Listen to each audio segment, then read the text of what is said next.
අයිබෝවන් සිරුදනාම සාදරයෙන් පිළිගන්නවා දිල් ෆිල්ම් සිනමා අපේ YouTube නාලිකාවට. අපේ අද ඔයාලට අරගෙන ආවේ හරිම ආදරණීය චිත්‍රපටයක්. රොමෑන්ස් ඇක්ෂන් කැටගරි එකට අයිති 2018 අවුරුද්දේ තිරගත වෙච්ච RX100 කියන මේ තෙලුගු මූවි එක තමයි අපි ඔයාලට අරගෙන ආවේ. මේ ෆිල්ම් එක IMDb යගේ 6.9ක් ලබා ගන්නත් සමත් වෙලා තියෙනවා. ඔයාලට හිතා ගන්නවත් බැරි සංවේදී අවසානයක් තියෙන මේ චිත්‍රපටය අවසන් වෙනකන් එකතු වෙලා ඉන්න කියලා ආදරයෙන් ආරාධනා කරනවා. ඒ වගේම තාමත් අපේ channel එකට අලුත් කෙනෙක් නම් අපේ channel එක subscribe කරලා bell icon එක all දාලා තියාගන්න. එහෙනම් අපි යමු RX100 movie එකේ සම්පූර්ණ කතාවට. ෆිල්ම් එක පටන් ගනිද්දිම අපිට පෙන්වන්නේ නලින් කියන මේ පුද්ගලයා බස් එකෙන් බැහැලා යනවා එයා නැවතිලා ඉන්න බෝඩින් කාමරේට. එයාව හොයාගෙන මේ ඇවිත් ඉන්නේ අපේ කතානායකයා ශිවා. මම ඔබව අවුරුදු 3ක් තිස්සේ හෙව්වා කියලා කියාගෙනම ශිවා නලින්ට හොඳටම ගහනවා. මේ නිසා තමයි නලින්ව රෝහල්ගත කරන්නේ. මේ වෙලාවේදී එයාව බලන්න මේ එන්නේ නලින්ගේ හාම්පුතා වෙච්ච විශ්වනාഥන්. එයා නලින්ට කියනවා ඔයා මේ ගැන පොලිසියට කියන්න එපා මම සේරම බලාගන්නම් කියලා. පැමිණිල්ලක් නොදැම්මත් විශ්වනාഥන්ගේ හොඳම යාළුවෙක් වෙච්ච මේ පොලිසියේ OIC ශිවාව අත්අඩංගුවට ගන්නවා. උනේ මොකක්ද කියලා එයා ශිවාගෙන් ඇහුවත් ශිවා වෙච්ච කිසිම දෙයක් කියන්න යන්නේ නැහැ. මේකට කේන්ති ගිහපු පොලිසිය OIC ශිවාට ගහන්න හදද්දී ටෙඩි කියලා කෙනෙක් මෙතනට එනවා. එයා OIC ගෙන් අහනවා කිසිම පැමිණිල්ලක් නැතුව ශිවාව අත්අඩංගුවට ගන්න තියෙන අයිතිය මොකක්ද කියලා. එහෙම කියපු එයා ශිවාවත් අරගෙන එතනින් යන්න යනවා. ඉතින් මේ ඩැඩි කියලා කියන්නේ පුංචි කාලෙදිම ශිවාගේ අම්මයි තාත්තයි නැති වුණාට පස්සේ ශිවාව බලාගත්ත කෙනා. මේ වෙච්ච දේ නිසා එයා කේන්තියෙන් ශිවාට කියනවා උඹ කරන දේවල් හොඳටම ඇති. මේ නිසා ඉක්මනට මැරෙන්නයි වෙන්නේ. ඒ නිසා අදම මේ ගම අතහැරලා දාලා යන්න කියලා. හැබැයි ශිවා නම් මේ කතාවට එකකුනේ නැහැ. එයා ඩැඩිට කියනවා මට ඕන දේ හම්බෙනකල් මම යන්නේ නැහැ කියලා. ඉතින් අපි ඉස්සරහට බලමු ශිවාට ඕන කරලා තියෙන මේ වස්තුව මොකක්ද කියලා. ඉතින් මේ ගමේ තියෙනවා ඩැඩිට අයිති සිනමා ශාලාවක්. ඒ ටිකට් කවුන්ටරේ ඉන්න කෙනා ශිවාට ගිහින් කියනවා විශ්වනාഥන්ගේ අම්මා හදිසියෙම නැති වෙලා කියලා. ඉතින් මේ ආරංචියට තමයි ශිවා හරි සන්තෝෂෙන් ඒ ගෙවල් පැත්තට යන්නේ. මලගෙදර හිටපු හැමෝම හරිම දුකින් ඉන්න මේ වෙලාවේදී ශිවාගේ ඇස් දෙක මේ හොයන්නේ එයා මුළු ජීවිත කාලෙදිම දකින්න ආසාවෙන් හිටපු ඒ රූපේ. හැබැයි එයා හිතපු විදියට ඒ කෙනා මේ මලගෙදර පේන්න හිටපු නැති නිසා ශිවා එයාගේ බයික් එකේ නැගලා ආපහු යන්න යනවා. ඒ යන අතරදී එයා දකිනවා පාරයිනේ වාඩි වෙලා හිටපු ලස්සන ගෑනු ළමයෙක්ව. දැන් ඉතින් හිතාගන්න පුළුවන් ශිවා හොයපු ඒ වස්තුව මොකක්ද කියලා. ඉතින් බයික් එක නතර කරලා ශිවා මේ ගෑනු ළමයා වල්ලන්න හදද්දිම එයාගේ හිතේ විතරක් මැවිච්ච මේ රූපේ අතුරුදහන් වෙලා යනවා. ඉතින් ඒකෙන් අපිට හිතාගන්න පුළුවන් ශිවාගේ ගමේ ඉන්න මේ ගෑනු ළමයා වෙන කවුරුවත් නෙමෙයි එයාගේ පෙම්වතිය කියලා. ඉතින් ඇත්තටම ශිවාගේ මේ ආදර කතාවට මොකක්ද වෙන්නේ නැත්තේ? ඔන්න ඊට පස්සේ අපිට පෙන්නන්නේ ඩැඩිගේ ෆිල්ම් හෝල් එකේ මේ යාළුව කට්ටියම පාටියක් දාන්න සෙට් වෙලා. ඒ අතරේදී ඩැඩි දකිනවා ශිවා පැත්තකට වෙලා තනියෙන් hina වෙවි ඉන්න හැටි. වෙලාවේදී එයා ශිවා ගාවට ගිහින් කියනවා මේ ඔක්කොම අමතක කරලා දාලා ගමෙන් පිට වෙලා ගිහින් අලුත් ජීවිතයක් පටන් ගන්න කියලා.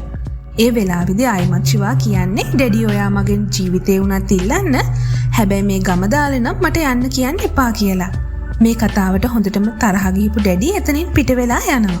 ඔන්න ඉතින් ඊට පස්සේ ශිවාට මතක් වෙන්නේ මීට අවුරුදු 3කට කලින් වෙච්ච සිදුවීමක්. එදා තමයි විශ්වනාථන්ගේ එකම දුව ඉන්දු එයාගේ උපාධිය වැඩ ඉවර කරලා ගොඩක් කාලෙකට පස්සේ ගමට එන්නේ. එයා ගොඩක් ලස්සනයි වගේම ටිකක් සෙල්ලක්කාර ගෑනු ළමයෙක්. දවසක් මේ ගමේ ඡන්දයක් තියෙනවා ගමේ පාලකයා පත් කරගන්න. මේ ඡන්ද සටනට විශ්වනාථන් එක්ක කාසි කියලා තවත් පුද්ගලයෙක් එකතු වෙනවා. ඉතින් මේ කාලෙදි ඩැඩි සහ ශිවා දෙන්නත් විශ්වනාථන් එක්ක තමයි වැඩ කරේ. උමහරි ඉතින් මේ ඡන්දෙන් දිනන්නේ විශ්වනාථන්. ඉතින් එයාව දිනවන්න වැඩ කරපු ඩැඩිටයි ශිවාටයි මේ ගැන ගොඩක් සතුටුයි. ඡන්දෙන් දිනපු නිසා මේ කියන දවසේ විශ්වනාථන්ගේ ගෙදර ලොකු පාටි එකක්. කට්ටියම පෙරහැරකින් තමයි මේ උත්සවයට එන්නේ. ඔන්න ඉතින් ඔය වෙලාවේදී තමයි සඳුරු තලයේ හිටපු ඉන්දු මේ හැඩකාර කොල්ලව පළවෙනි වතාවට දකින්නේ. එයා හරි ආසාවෙන් තමයි ශිවාගේ මේ ලස්සන ඇඟ දිහා බලාගෙන ඉන්නේ. ඉතින් එදා ඩැඩි විශ්වනාථන්ට කියනවා අපිට දැන් බලය තියෙන නිසා අපි ජනතාවට වෙච්ච හැම පොරොන්දුවක්ම ඉෂ්ට කරන්න ඕනි කියලා. මේ අතරෙදි තමයි ඉන්දු මේ අමුත්තන්ට තේ හදාගෙන එන්නේ. ඒ වෙලාවෙදිත් එයා ශිවා දිහා හොරෙන් බලනවා. ඊට ටික වෙලාවකට පස්සේ ඩැඩි ශිවාට කියනවා අපිට යන්න පරක්කු වෙනවා ගේ ඇතුළට ගිහින් කෑම හරිද කියලා බලන්න කියලා. ඒත් එක්කම ඉන්දුගේ අම්මා කියනවා කෑම හදලා ඉවරයි මේසෙට යවන්න විතරයි තියෙන්නේ කියලා. ඒ වගේ මෙයා ශිවාට එතකන් කකා ඉන්න රස කෑමකුත් දෙනවා. අම්ම එතනින් යනකල් බලාගෙන හිටපු ඉන්දු හිමීට පිටිපස්සෙන් නැවෙත් ශිවාගේ ඇඟේ හිතලම හැප්පෙනවා. ඊට පස්සේ එයා කියනවා තමුන් මගේ ඇඟේ හැප්පුණා නේද කියලා. මේකට හොඳටම බය වුණු ශිවා මට සමා වෙන්න කියලා ඉක්මනටම එතනින් මාරු වෙනවා. දවසක් ඉන්දුගේ ආච්චිට කෝවිලට යන්න ඕනි කියලා ශිවාට එන්න කියනවා. ඊට පස්සේ එයා ගේ ඇතුළට යනවා ඕන කරන බඩු ටික අරගෙන එන්න. ඒ අතරදී තමයි ශිවාට කෝල් එකක් එන්නේ. ගෙදර තියෙන කණුවකට හේතු වෙලා ශිවා කතා කර කර ඉන්න අතරේදී ඉන්දු පිටිපස්සෙන් ඇවිත් හොරෙන් එයාගේ ඉන ශිවාගේ අතේ ගාවනවා. ඉතින් පොල් එකේ සීයෙන් හිටපු ශිවාට දැනෙනවා එයාගේ අතේ සිනිඳුවට මොකක් හරි ගෑවුණා කියලා. ඒත් පිටිපස්ස හැරිලා බලද්දී ඉන්දු එතනින් පැනලා ගිහින්. ඔන්න ඉතින් ටික වෙලාවකට පස්සේ ඉන්දුගේ ආච්චි ඕන කරන බඩු ටිකත් අරගෙන එනවා. මේ දෙන්න වාහනෙන් කෝවිලට පිටත් වෙන්න හදද්දිම ඉන්දු එතනට දුවගෙන ඇවිත් කියනවා මටත් කෝවිලට යන්න ඕනේ. ඔයා මෙතන කෙල්ලෙක් වගේ ඉස්සරහම ෂීට් එකේ ඉන්නේ නැතුව ගිහින් පිටිපස්සෙන් වාඩි වෙන්න කියලා. ඒත් එක්කම එයා ශිවාට කියනවා දැන් ඔයා ආච්චි හිටපු ෂීට් එකට යන්න කියලා. එහෙම කියපු ඉන්දු ගිහින් ඩ්‍රයිවිං ෂීට් එකේ වාඩි වෙද්දි ශිවා අහනවා එයාට ඩ්‍රයිවිං පුළුවන්ද කියලා. ඒ වෙලාවේදී ආච්චි ශිවාට කියනවා පුතේ මේකිට නැත්තේ හැදියාව විතරයි අනිත් හැමදේම තියෙනවා කියලා.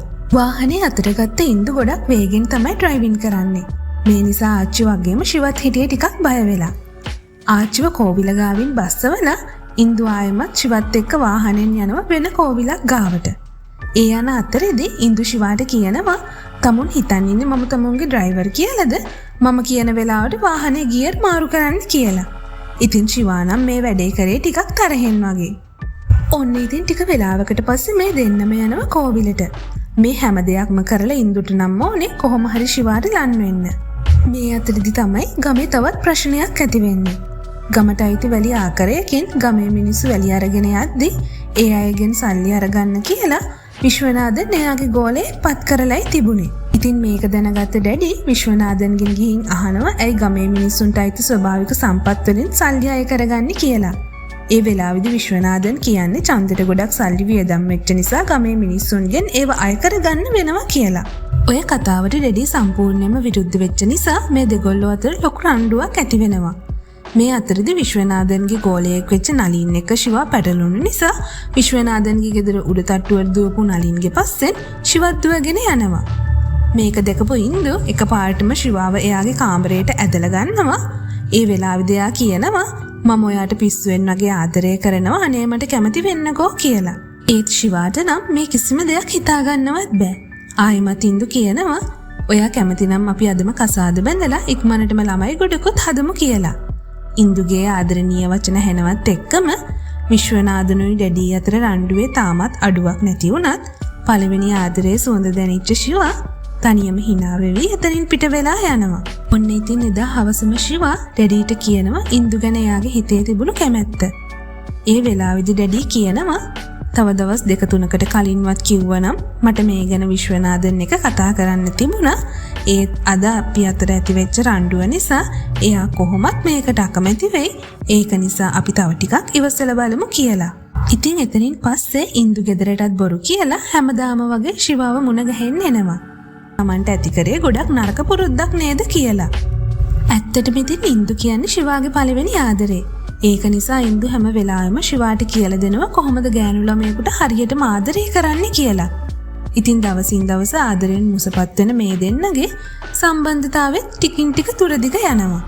ඔය අතරේදී තමයි දවසක් ඉන්දු කියන්නේ එයාට ගොඩක් කරදර කරනවා එයාලා දන්න ඇමරිකාවේ ඉන්න කොල්ලෙක්ව කසාද බඳින්න කියලා. ඉතින් මේකට හොඳටම හිත අවුල් වෙච්ච ශිවා ඉන්දුගෙන් අහනවා මේ ගැන එයාගේ තාත්තත් එක්ක කතා කරන්නද කියලා. ඒ වෙලාවේදී ඉන්දු කියනවා මේ ගැන මම තාත්තත් එක්ක හැමින් කතා කරලා විසඳ ගන්න. මම කෝල් කරනකම් මට කෝල් ගන්නත් එපා. අපේ ගෙවල් පැත්තට එන්නත් එපා කියලා. එදා දවසේම ශිවත් එක්ක ඇවිදපු ඉන්දු තාප්පෙන් පැනලා ගෙදරට එනවා. ඒත් ඉතින් මේ සිද්ධිය විශ්වනාථන් දකිනවා. ඌ බස්සවල ඇවිල්ලා ශිවා ඩැඩිට කෝල් එකක් අරන් කියනවා ඉන්දු අපේ සම්බන්ධ ගැන ගෙදරට කියනවා කිව්වා. ඔයත් පුළුවන් නම් ගිහින් ඒ ගැන විශ්වනාථන්ට තේරුම් කරලා කියන්න කියලා. ඊට පස්සේ ඩැඩි කියනවා මම ඒ ගැන බලා ගන්නම් ඔයා බය නැතුව දැන් නිදා ගන්න කියලා. ඉතින් පහුවෙනිද උදේම නැගිටලා බලද්දි ශිවාට තේරෙනවා ඩැඩි තාම ගෙදර ඇවිල්ලා නැහැ කියලා. එයා ඉක්මනටම ඩැඩීට කෝල් එකක් ගන්නවා. ඒ වෙලාවෙදි තමයි එයා දැනගන්නේ ඩැඩීට අනතුරක් සිද්ධ වෙලා රෝහල්ගත කරලා කියලා. ඉතින් ශිවා ඉක්මනටම යනවා ඩැඩීව බලන්න. ඒ වෙලාවෙදි එයා කියනවා ඔයාට විශ්වනාදන්ගේ ගෙදර යන්නත් බැරි වුණා නේද? ඉන්දුගේ ෆෝන් එකක් දැන් වැඩ කරන්නේ නැහැ කියලා. ඒ වෙලාවෙදි ඩැඩී කියනවා කලබල වෙන්න එපා මම ඉක්මනටම ඒ ගැන හොයලා බලන්නම් කියලා. ඒ අතරේදී ඩැඩී ශිවාට කියනවා එහා ගමේ කෙනෙක් ගාව මට ලැබෙන්න තියෙන සල්ලි ටිකක් තියෙනවා ඒ ටික අරගෙන එන්න කියලා. ඊට පස්සේ ශිවා ඒ කෙනා ගාවට ගියාට පස්සේ හදිසියෙම යාට කෝල් එකක් එනවා විශ්වනාදන්ගේ ගෙදර ඉන්දුගේ මංගල උත්සවය ලෑස්ති කරනවා කියලා. ඒක අහපු ගමන් කලබල වුණු ශිවා ඉන්දුව හොයාගෙන විශ්වනාදන්ගේ ගෙදරට යනවා. ශිවා ඉන්දුගේ කාමරේටම ගිහින් එයාව මුණ ගැහෙනවා. ඒ වෙලාවේදී ඉන්දු අඩාඩා කියන්නේ මම ඊයරේ අපේ සම්බන්ධ ගැන තාත්තට කිව්වා ඒත් කිසිම වැඩක් වුණේ නැහැ. එයා මේකට තදින්ම විරුද්ධයි. ශිවා මට ඔයාට කරදරයක් වෙනවා බලන් ඉන්න බැරි නිසා මම තාත්තගේ යෝජනාවට එකඟ වුණා කියලා. ඉතින් මේ වෙලාවෙදිම මේ කාමරේට කඩාගෙන පනින විශ්වනාදුන එයාගේ ගෝලයෝ ටිකයි ශිවාට හොඳටම ගහලා එයාව වීමෝලක් ඇතුලේ හිර කරනවා. ඉතින් මේ අයගෙන් හොඳටම ගුටි කාලා හෙම්බත් වෙලා හිටපු ශිවාට දවස් 2-3ක්ම මේ වීමෝලට වෙලා ඉන්න සිද්ධ වෙනවා. ආපහු පියවිසියට ආපු ගමන් ශිවා මේ යන්නේ ඉන්දුව හොයාගෙන. ඒ වෙලාවේදී තමයි ශිවා දැනගන්නේ ඉන්දුගේ විවාහය සිද්ධ වෙලා එයා ඇමරිකාවට ගිහිල්ලා කියලා. ඉතින් මේ වෙලාවේදී කර කියා ගන්න දෙයක් නැති වෙච්ච ශිවා හොඳටම දුක් වෙනවා. ඔන්න ඉතින් ඔය විදිහට තමයි ශිවාගේ පහුගිය අවුරුදු 3ක කාලය ගලාගෙන ගියේ. දැන් තමයි එයාගේ වර්තමාන කතාව පටන් ගන්නෙ. දවසක් මේ ගමේ තියෙනව නැටුම් උත්සවයක්. ඉන්දු තමන්ට අහිමි වෙච්ච දුකෙන් පිස්සුවෙන් වගේ ඉන්න ශිවා මේ ස්ටේජ් එකට නැගලා නටන්න පටන් ගන්නවා. ඔය වෙලාවෙදි තමයි අවුරුදු 3කට පස්සේ ඉන්දු ආයෙමත් එයාගේ ගමට එන්නේ. ඉන්දු මේ වෙලාවෙදි දකිනවා මීට අවුරුදු 3කට කලින් ශිවාව පළවෙනි වතාවට දැකපු විදිහටම ඩාන්ස් කර කර ඉන්න හැටි. මේ දිහා ටික වෙලාවක් බලාගෙන හිටපු ඉන්දු එතනින් පිට වෙලා යනවා. පහුවෙනිද උදේම ශිවාට ආරංචි වෙනවා ඉන්දු ආයෙමත් ගමට ඇවිල්ලා කියලා. ඊළඟ දවසේ උදේම ශිවා විශ්වනාදන්ගේ ගේ ඉස්සරහට වෙලා බලාගෙන ඉන්නවා. එයාලගේ ආදරයේ සංකේතය වෙච්ච RX100 බයික් එක උඩ වාඩි වෙලා. ශිවාව දැකපු විශ්වනාදන් එයාගේ ගෝලයන්ට කියනවා එයාව ගෙදරින් එළියට ඇදලා දාන්න කියලා. මේ වෙනකොටත් උඩ තට්ටුවේ හිටපු ඉන්දු මේ ඔක්කොම බලාගෙන ඉන්නේ. ඉන්දු එළියට එනකල් ආපහු යන්නේ නැහැ කියලා ශිවා කෑ ගහද්දී විශ්වනාදන් පොලිසියේ OICට කෝල් එකක් ගන්නවා. ඊට පස්සේ එතනට එන පොලිසිය එයාව අරගෙන යනවා. මේක ආරංචි වෙච්ච ඩැඩි පොලිසියට ගිහින් ශිවාව බේරගෙන අපහු ගෙදර එක්කන් එනවා. ඉතින් පහුවෙනිදා උදේ ඩැඩි නැගිටලා බලද්දි ශිවා පේන්න හිටියේ නෑ. එයා ආයෙමත් ඉන්දුව හොයාගෙන විශ්වනාදන්ගේ ගෙදර ගිහින් නිදාගෙන හිටපු ඉන්දුව ඇඳට තියලා ගැට ගහලා පහුගිය අවුරුදු 3 පුරාවටම ශිවා ඉන්දු වෙනුවෙන් බලාගෙන හිටපු හැටි කියාගෙන යනවා. ඊට පස්සේ ගැට ගහපු බෙම ලිහලා දාලා ශිවා ඉන්දුව එක් කරගෙන යන්න හදද්දිම එයා ශිවාගේ කම්බලට පාරක් ගහනවා. ඊට පස්සේ කියනවා අපි අවුරුදු 3කට කලින් ආදරය කරපු බව ඇත්ත. ඒත් දැන් මම වෙන කෙනෙක්ගේ බිරිඳක්. ඔයා ඇත්තටම මට ආදරය කරා නම් මං ගැන හිතලා ඔයා සතුටු වෙන්න ඕනි කියලා. ඉන්දුව එහෙම කිව්වත් ශිවා බලෙන්ම වගේ ඉන්දුව එළියට ඇදගෙන යනවා. ඒ වෙලාවේදී මෙතනට ආපු විශ්වනාදන් ශිවාව නවත්තනවා. ඊට පස්සේ ඩැඩි මෙතනට ඇවිත් විශ්වනාදන්ට එයාගේ දුව බාර දීලා ශිවා වෙතරින් එක් කරගෙන එනවා. ඩැඩි ශිවාට පැහැදිලි කළම කියනවා දැන් ඉන්දු වෙන කෙනෙක්ගේ බිරිඳක්. එයා කසාද බැඳලා ඉන්නේ. එයා අමාරුවෙන් හරි අමතක කරන්න කියලා. ඒත් ශිවා නම් ඒක පිළිගත්තේ නැහැ. ඒ නිසාම ඩැඩි ශිවාගේ ආරක්ෂාව ගැන හිතලා එයාව කාමරයකට දාලා දොර වහනවා. මේ වෙලාවෙදි ඩැඩිගේ ගෝලයා කියනවා ඔයා ශිවාට විතරක් වැරදි කියන්න එපා. විශ්වනාදන්ගේ දුව නිසානේ එයාට මෙහෙම දෙයක් වුනේ. ඔයා ඒ ගැන විශ්වනාදන් එක කතා කරන්න කියලා. ඒ වෙලාවෙදි තමයි මේ කවුරුත් නොදන්න කතාවක් ඩැඩි කියන්න පටන් ගන්නෙ. ඒ වෙලාවෙදි ඩැඩි මේ ගෝලයට කියනවා ඉන්දු කවදාවත් අපේ ශිවාට ආදරය කරේ නැහැ. එයාට ඕනුනේ අපේ කොල්ලව පාවිච්චි කරන්න විතරයි කියලා. ඉතින් අපි කලින් දැක්කනේ ඩැඩි ඉන්දුලාගේ ගෙදරට යන වෙලාවේ ඇක්සිඩන්ට් වෙලා රෝහල්ගත කරපු විදිය. ඒත් ඇත්තටම නම් එදා උනේ ඩැඩි ඉන්දුලාගේ ගෙදර ගිහින් එන ගමන් තමයි මේ අනතුර වෙලා තියෙන්නේ. එදා රෑ ඉන්දු විශ්වනාදන්ට කියනවා එයාට කෙනෙක් එක්ක සම්බන්ධතාවයක් තියෙනවා කියලා. ඒ වෙලාවේදී විශ්වනාදන් හිතන්නේ ඉන්දු මේ කියන්නේ යන්නේ ශිවා ගැන කියලා. ඒ නිසා විශ්වනාදන් හිටියේ හරිම කේන්තියෙන්. මේ වෙලාවේදී හැමෝම පුදුම කරවලා ඉන්දු කියන්නේ එයාට කැම්පස් එකේ ඉගෙනගත්ත මහේෂ් කියලා පිරිමි ළමයෙක් එක්ක සම්බන්ධතාවයක් තියෙනවා. ඔහුත් එක්ක විවාහ වෙලා ඇමරිකාවට යන්න අවසර දෙන්න කියලා. ඉතින් මෙන්න මේ වෙලාවෙදි තමයි අපිට තේරෙන්නේ ඉන්දු ඇත්තටම ශිවාව ආශ්‍රය කරලා තියෙන්නේ එයාගේ රාගික ආශාවන් වලට විතරයි කියලා. මේ ඉන්දු කියපු කතාව ශිවාගේ ඉන්දුගේ සම්බන්ධය ගැන කතා කරගන්න ආපු ඩැඩි එළියේ ඉඳලා අහගෙන ඉන්නවා. ඩැඩීටත් ඒ වෙලාවෙදි තමයි මේ කතාවේ ඇත්ත නැත්ත හරියටම තේරුම් යන්නේ. ඉතින් මේ හේතුව නිසා තමයි ඩැඩි හැම වෙලාවකම ශිවාට කියන්නේ ඉන්දුව අමතක කරලා මේ ගමෙන් පිට වෙලා යන්න කියලා. ඉතින් එයා ඔය දේවල් කල්පනා කර කර එද්දි තමයි ඩැඩීගේ වාහනේ අනතුරකට ලක් වෙන්නේ. ඔයාලටත් දැන් තේරෙනවනේ ඉන්දු මොලේ ඉඳලම කරලා තියෙන්නේ මවාගත්තු බරු ආදරයක් කියලා. ඉතින් ඊට පස්සේ දවසක් ඩැඩි තනියම ගිහිල්ලා ඉන්දුත් එක්ක මේ ගැන කතා කරනවා. ඒ වෙලාවෙදි ඉන්දු කියනවා මගේ ආශාවන් වලට නම් ශිවා හොඳයි. ඒත් එතනින් එහාට මට එයාගෙන් වැඩක් නැහැ කියලා. ඔන්න ඔය විදිහට ඩැඩි එයාගේ ගෝලයට එයා දන්න මේ කතාව කියලා ඉවර කරනවා. කාලය ඔහොම ගත වෙලා යද්දි දවසක් ඉන්දු තනියම කල්පනා කර කර ඉන්නවා ශිවා තාමත් එයාගේ පස්සෙන් එන එකට මොකක්ද කරන්නේ කියලා. තමන්ගේ දුවගේ ඇත්තම කතාව දන්න විශ්වනාഥන් මේ වෙලාවේ ඇවිත් ඉන්දුට බනිනවා දැන්වත් ඔයා කරපු දේවල් වල බලපතරකම තේරෙනවද කියලා අහලා. මේ ප්‍රශ්න නිසා දවසක් විශ්වනාഥන් මුලදී තමන්ගේ විරුද්ධ පාක්ෂිකයෙක් වෙච්ච කාසිවයි පොලිසිය ඕවයි සීවයි මුණ ගැහෙන්න යනවා. එයා ගිහින් කියනවා තව ටික දවසකින් ඇමරිකාවේ ඉන්න එයාගේ බෑනා ගමට එනවා. ඊට කලින් ශිවාව කොහේ හරි ගිහිල්ලා හිර කරලා තියන්න කියලා. ඊට පස්සේ අවසම වගේ එයාලා හැමෝම ශිවාව හොයන්න පටන් ගන්නවා. ඒ වෙනකොට ඩැඩි හිර කරපු කාමරයෙන් පැනලා ගිහපු ශිවා පුංචි මඩුවක් ඇතුළට වෙලා නිදාගෙන ඉන්නවා. ඔන්න එතන ඉඳන් තමයි මේ මැරයෝ ටික ශිවාව අල්ලගන්නේ. කට්ටිය අතරේ ලොකු රණ්ඩුවක් ඇති වෙලා ශිවායේ හැමෝටම හොඳටම පාර දෙනවා. ඊට පස්සේ විශ්වනාഥන්ගේ හොඳම ගෝලයෙක් වෙච්ච නලින්ගේ පස්සෙන් ශිවා එලවන්න පටන් ගන්නවා. එයා එතන තිබුණු පාළු ගොඩනැගිල්ලක් ඇතුළට ගිහින් හැංගෙනවා. ඊට පස්සේ එතනට ආපු ශිවාට එයා පිටිපස්සෙන් ඇවිල්ලා හොඳටම ගහනවා. හැබැයි ඉතින් අන්තිමට සිද්ධ වුණේ නලින්ට ශිවාගෙන් ගුටි කන්න. ඒ වෙලාවෙදි ශිවා අහනවා කවුද තමුන්ලව මෙහෙට එව්වේ විශ්වනාථන්ද නැත්නම් කාසිද කියලා. ඉතින් ඔන්න ඔය වෙලාවෙදි නලින් කියනවා ඒ කවුරුවත් නෙමේ තමුන්ව මරන්න කියලා මට සල්ලි දුන්නේ.